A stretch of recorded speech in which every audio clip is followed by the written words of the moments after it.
My name is Brandon Whitaker. I am 38 years old, and until recently, I lived what most people in our neighborhood on Maple Ridge Drive in Raleigh, North Carolina would describe as a stable, predictable life with my wife, Lauren Whitaker, who is 35. And on the surface, we were the kind of couple that blended into suburban normalcy, so well that nobody would ever suspect anything was wrong, which is why that quiet Tuesday morning felt almost surreal in its calmness when I told her we needed to finalize the divorce by Thursday so she could be with her fair partner as a free woman.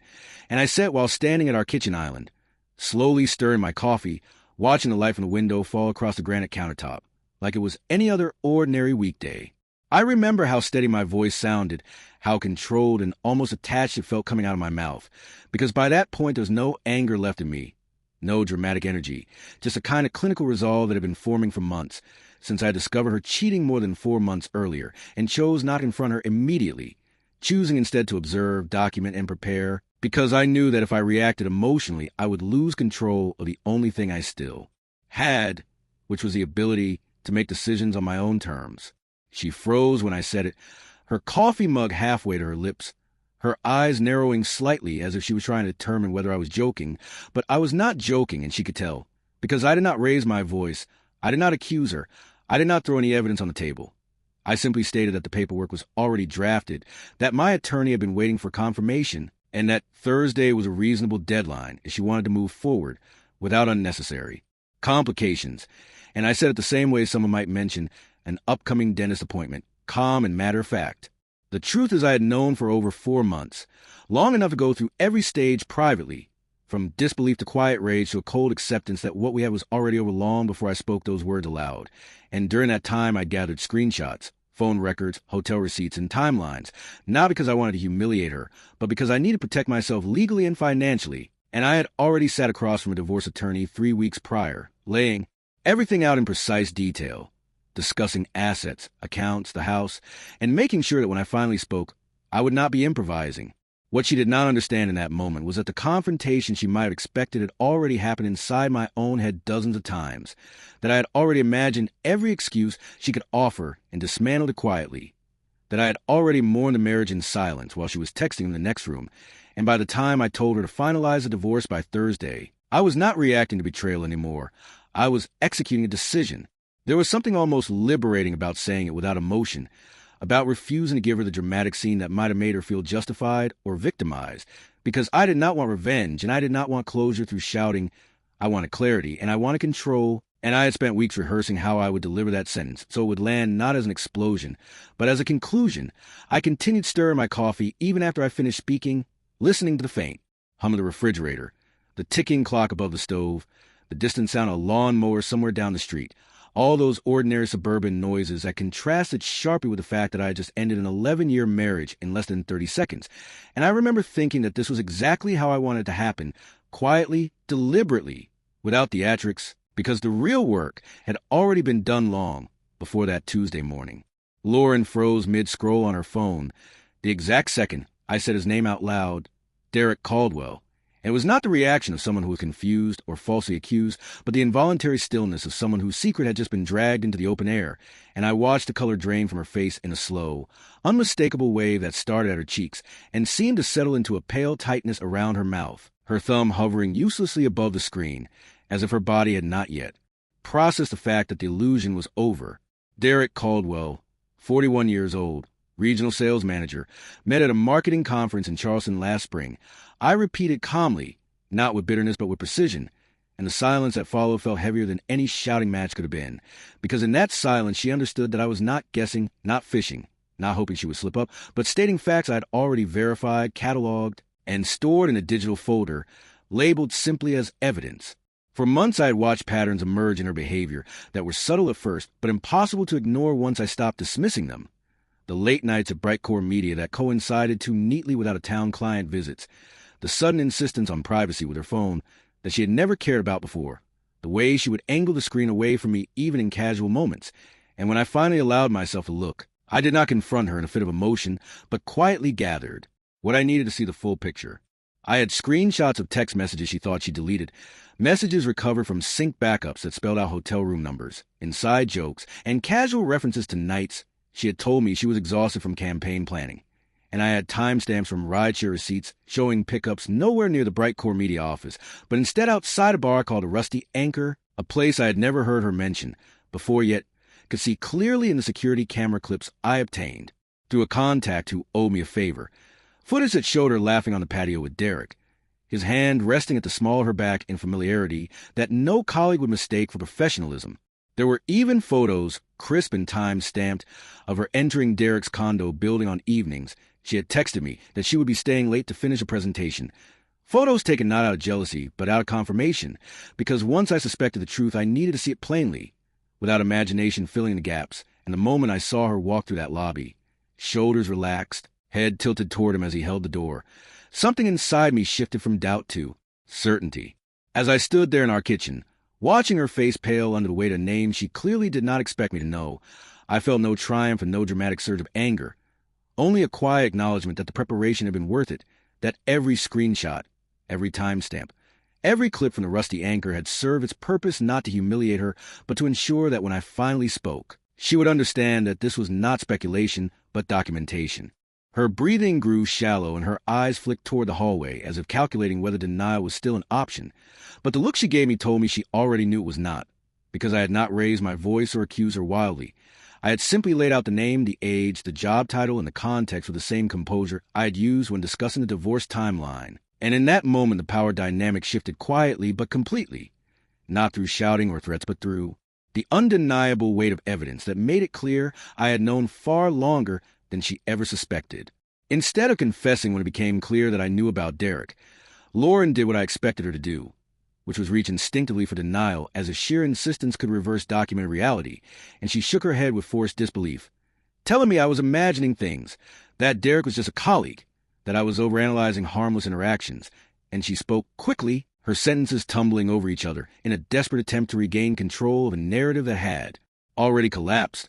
But the firmness in my posture and the absence of accusation in my tone seemed to unsettle her more than anger ever could. When she saw that denial was not landing, that I was not engaging emotionally or questioning my own conclusions, she shifted seamlessly into gaslighting,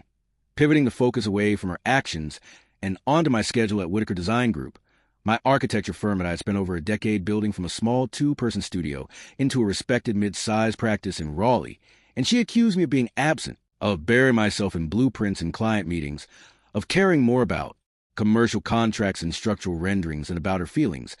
claiming she felt invisible and unheard in our marriage, as if my long hours were a justification rather than a circumstance. She described evenings when I came home exhausted after overseeing site inspections, framing them as evidence of emotional neglect.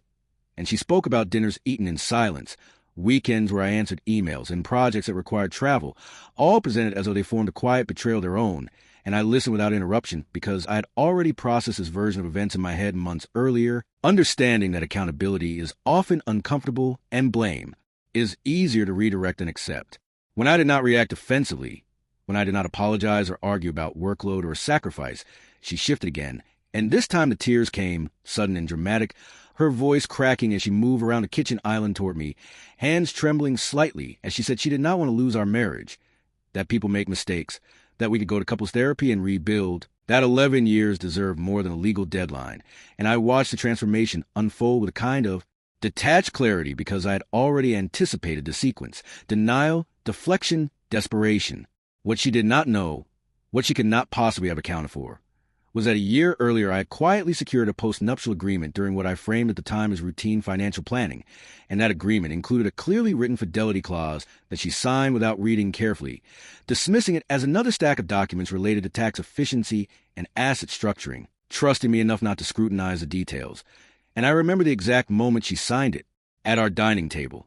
joking about legal jargon, while I calmly ensured every page was initialed. That document legally protected the house on Maple Ridge Drive, which was solely titled in my name, as well as my retirement accounts and investment portfolio, totaling approximately $420,000. Assets I had accumulated steadily through disciplined saving and strategic investing over the course of our marriage.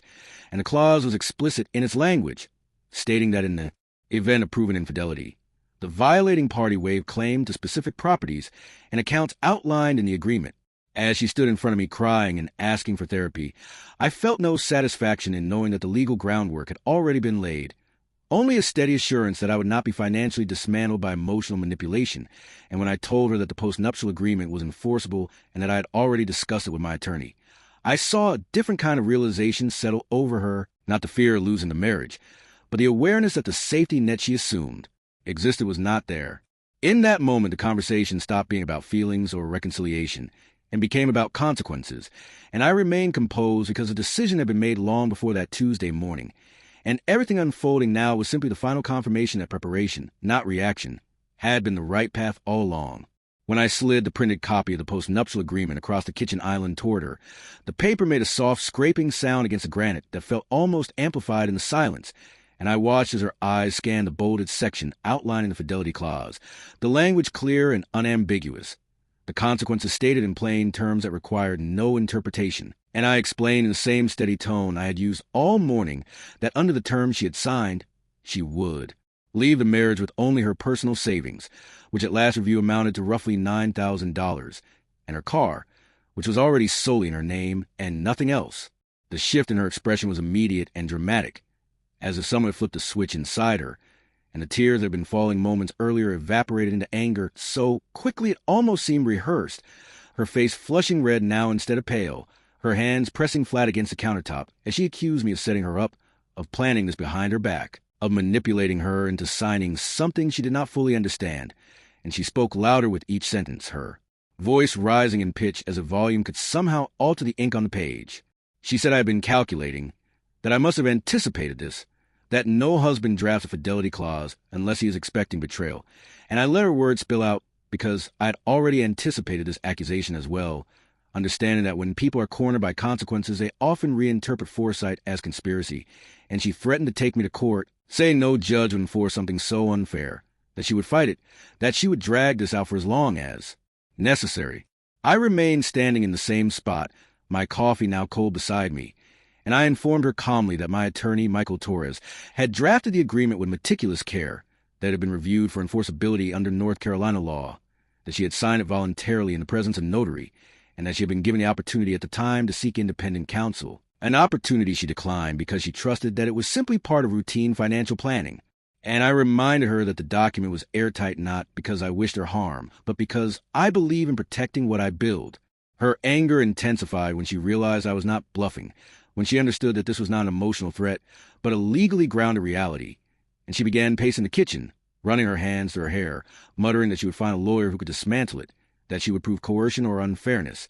and I told her evenly that she was free to consult anyone she wished, but that fighting the agreement would likely result in legal bills far exceeding what she currently had access to, because prolonged litigation is expensive and unpredictable, and Michael had already prepared for the possibility of challenge. I did not say it with cruelty, only with practicality, explaining that dragging the case into court would consume time and money she did not have, that attorneys charge by the hour, and that discovery processes can stretch for months, and that even if she attempted to contest the clause, the burden of proof would rest heavily on her shoulders. And in that moment the fury in her posture began to waver slightly, not because she was conceding emotionally, but because she was calculating financially. The kitchen, which had once felt like the center of our shared life, now felt like a negotiation table.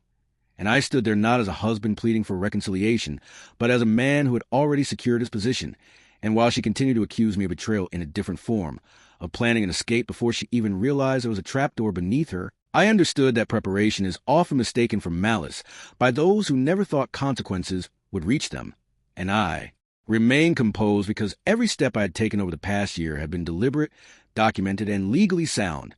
leaving very little room for the kind of chaos she now threatened to unleash. That evening I returned home later than usual, having deliberately stayed at the office to review a set of commercial blueprints that did not urgently require my attention, because I wanted distance from the morning's confrontation and expected the house to be quiet when I walked in, perhaps tense but empty, and instead the first thing I saw through the living room window was a silhouette of two people sitting close together on the couch we had picked out during our second year of marriage, a couch I had assembled myself in this very room, and the sight made me pause before even turning the handle. When I stepped inside, Lauren was sitting upright with her hands folded tightly in her lap, her posture rigid in a way that suggested she had been rehearsing something, and beside her sat Derek Caldwell, relaxed in a way that immediately irritated me, his arm resting casually along the back of the couch as if he had every right to occupy that space. and the audacity of his presence in my home felt less like a provocation and more like a calculated display, as though they believed presenting themselves together would pressure me into a softer stance. Derek stood up as I entered, extending his hand with a measured politeness that bordered on patronizing, introducing himself formally despite the fact that I had already made it clear earlier that morning that I knew exactly who he was, and I ignored the gesture entirely, setting my keys down on the entry table with deliberate calm, because I refused to perform civility in a situation that required clarity, not theatrics. Lauren began speaking first, her tone noticeably different from the fury she had shown earlier, now controlled and almost professional, explaining that they wanted to approach the situation like adults seeking a fair settlement, emphasizing that mediation would be a more reasonable alternative to court, that dragging the matter through litigation would only create unnecessary hostility, and she framed it as an opportunity for us to part on better terms, as if the breakdown of our marriage were a mutual miscommunication rather than a documented betrayal. Derek added his voice to the conversation with a carefully measured calm, speaking about compromise and fairness, suggesting that no one should walk away feeling stripped of stability, and he spoke about her having given years of her life to our marriage, as though those years were a transaction that required reimbursement. And I stood there listening to a man who had knowingly inserted himself into my marriage, now advocating for what he called equitable distribution, as if he were negotiating a business merger instead of the aftermath of an affair. Lauren repeated that she did not want to leave empty-handed, that 11 years of partnership deserved acknowledgement, that mediation could allow us to restructure the outcome without tearing each other apart in court, and the emphasis in her words was unmistakable, focused not on grief, not on remorse, not on reconciliation, but on assets, on numbers, on security. And the more she spoke, the clearer it became that her desperation earlier that day had not been about losing me, but about losing the life my work had built. I felt a strange attachment standing in my own living room, watching them sit together as though aligned in strategy, and in that moment any lingering doubt about her motivations dissolved completely, because regret rooted in love sounds different than regret rooted in loss of comfort. And what I heard was not the sorrow of someone mourning a husband, but the anxiety of someone recalculating her future without access to my house, my retirement accounts, and the investments I had spent years cultivating. Their attempt to reframe the situation as a cooperative negotiation confirmed what I had suspected all along, that her primary fear was not the end of our marriage, but the financial consequences outlined in the agreement she had signed. And as I stood there in quiet tension in that room, I understood with absolute certainty that whatever conversation followed would not be about repairing trust or salvaging affection, but about preserving the boundaries I had already drawn. I let them finish outlining their proposal for mediation without interrupting, allowing Derek to speak in that smooth, managerial tone about compromise and reasonable expectations, while Lauren nodded beside him, as if they had rehearsed the cadence of their arguments. And when the room finally fell quiet, I reached into my briefcase without any visible urgency and placed my phone on the coffee table in front of them, screen facing upward, because I had anticipated that this performance might require something more decisive than calm refusal. Without raising my voice or shifting my posture, I opened the audio file I had saved 2 weeks earlier and pressed play, and Lauren's voice filled the living room with clarity that made her physically flinch beside Derek, her tone light and almost amused as she told him that she planned to secure a generous settlement for me before officially leaving, explaining that she needed to play things carefully so she would not walk away empty-handed. And hearing her own calculated words echo through, the room stripped the carefully constructed narrative they had just presented of any remaining credibility. Derek's expression changed almost instantly, the composed confidence draining from his face as he processed the fact that the woman sitting beside him had described him not as a partner in love, but as part of a strategy. And I did not pause the recording until it reached the exact moment she laughed and said she would win either way, whether I agreed to a favorable settlement or she simply transitioned cleanly into a new relationship with financial leverage intact. And when the audio stopped, the silence that followed felt heavier than anything that had been said before. I then reached back into my briefcase and handed Derek a small stack of printed screenshots, sliding them across the coffee table toward him the same way I had slid the post-nuptial agreement earlier that day, and I told him calmly that he might want to read the highlighted portions carefully, because those were messages Lauren had sent to her friend Melissa, messages in which she referred to him as a rebound, described him as useful in applying pressure, and joked again that she would win. Either way, regardless of how things unfolded. As Derek read, I watched his jaw tighten and his shoulders stiffen, the earlier ease in his posture replaced by something far less certain, and Lauren began to protest immediately, claiming context, misunderstanding, exaggeration between friends. But the words on the page were clear and unambiguous, time-stamped and intact, And for the first time since I had walked into the room that evening, I saw her lose control of the narrative entirely. The dynamic shifted in real time. Derek no longer speaking as an advocate for mediation, but sitting in stunned silence, his eyes moving between the screenshots and Lauren's face, as if trying to reconcile the version of her he believed in with the version documented in ink, and the composure he had carried into my house evaporated under the weight of evidence he had not anticipated, because manipulation feels empowering only until it is exposed from both sides. Lauren's frustration turned into panic as she realized that the alliance she had hoped would strengthen her position was unraveling in front of her, and she attempted to redirect the focus back to me, accusing me of surveillance and intrusion. But the strategy no longer held, because the person she had tried to leverage was now questioning his own role in her calculations, and the performance of unity that had greeted me at the door was dissolving into visible doubt. Standing there, watching the confidence collapse from Derek's expression and the certainty falter in Lauren's voice, I understood with complete clarity that the leverage in the room had shifted decisively, not through anger or intimidation, but through preparation and documentation. And in that moment, I felt something I had not felt since the situation began, which was control, not over them as people, but over the outcome of my own life. Because the truth, when presented without emotion and backed by evidence, leaves very little room for manipulation to survive. Over the next 3 days, my phone became a constant stream of notifications, each vibration another attempt from Lauren to undo what had already been set in motion, and her messages shifted in tone depending on the hour, sometimes apologetic and fragile, sometimes nostalgic and sentimental, sometimes urgent and almost frantic, but all of them orbiting the same central theme, that she had made a mistake, that she still loved me, that what we had built over 11 years was worth fighting for, and that she wanted our old life back as if it were something stored safely in a closet waiting to be retrieved. She wrote long paragraphs late at night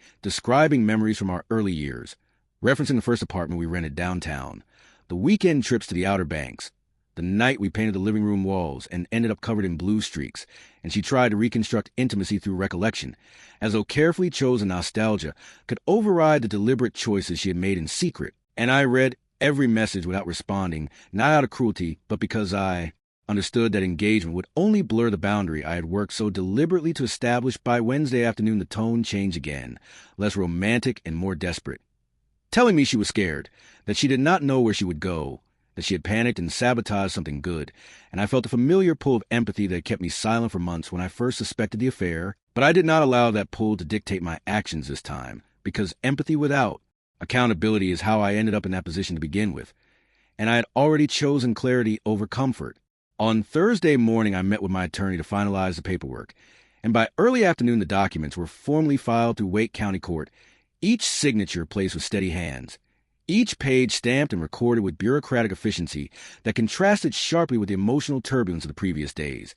And there was something grounded about the administrative finality of it, the sense that decisions once made could be translated into legal permanence without drama. When Lauren realized that I was not going to reverse course, that the deadline I had given her was not symbolic but absolute, her messages slowed and then stopped entirely, replaced by a short acknowledgement from her attorney, confirming that she would sign. And when she did, there was no theatrical confrontation, no final argument, just ink on paper sealing what had already been emotionally concluded months earlier. By the end of the month, she had moved out of the house on Maple Ridge Drive,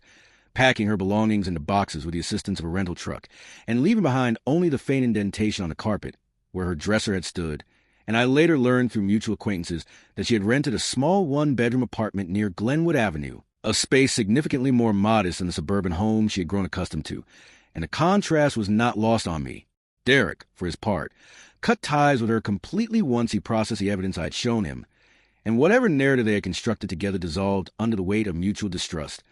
leaving her not only without the marriage she had taken for granted, but also without the relationship she had risked it for. And as I walked the now quiet rooms of my house in the weeks that followed, I felt not triumph but a steady, sober sense of closure, because the noise, the manipulation, the bargaining, and the uncertainty had finally ended, replaced by a silence that, for the first time in months, felt entirely my own. 3 months later, I found myself sitting alone on the back porch of the house on Maple Ridge Drive with a glass of bourbon resting heavy in my hand. The late evening air in Raleigh warm but no longer suffocating. And as I looked out over the yard that had once felt like a shared space but now felt unmistakably mine, I realized that what I had initially interpreted as revenge was something far quieter and far more enduring than that, because revenge requires spectacle and bitterness, and what I felt was neither loud nor chaotic, but steady and clear. The porch light cast a soft glow across the wooden railing I had stained myself years earlier, and I could hear the distant hum of traffic and the occasional bark of a neighbor's dog, ordinary sounds that once blended into the background of marriage I thought was solid. And I reflected on how different the silence felt now, not empty but spacious, not oppressive but calm, as if the house itself had exhaled after months of tension. I had pretended not to notice. For a long time I believed that exposing Lauren's manipulation protected my assets, and watching her plans unravel was some form of victory over her. But as the bourbon settled warm in my chest, I understood that the true shift had happened internally, not in the courtroom paperwork or the confrontation in the living room, but in the moment I chose not to fund her betrayal, not to negotiate away my stability out of guilt or nostalgia, and not to confuse sentiment with obligation. I did not win by humiliating her publicly, because I never sought to, and I did not win by taking pleasure in her losing financial comfort or watching Derek walk away, because none of that repair would have been broken, and the clarity came from something much simpler, which was a refusal to compromise my self-respect for the illusion of keeping a marriage intact, and that refusal felt more valuable than any property division ever could. Sitting there alone, I allowed myself to acknowledge a harder truth,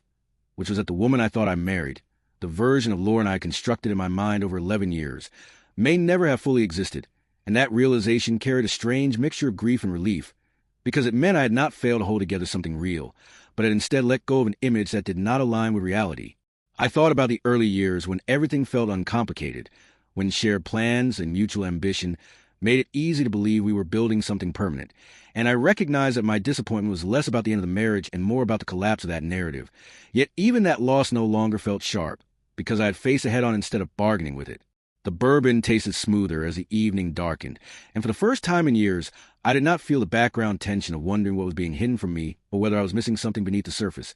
And that absence of suspicion, that quiet trust in my own judgment, was a form of peace I had not experienced in a long time. Walking away with my dignity intact, without surrendering my financial security or my sense of self to someone who had treated both as leverage, carried a weight that far exceeded any settlement she had tried to squeeze from me. And as I finished the last sip and set the glass down on the small wooden table beside me,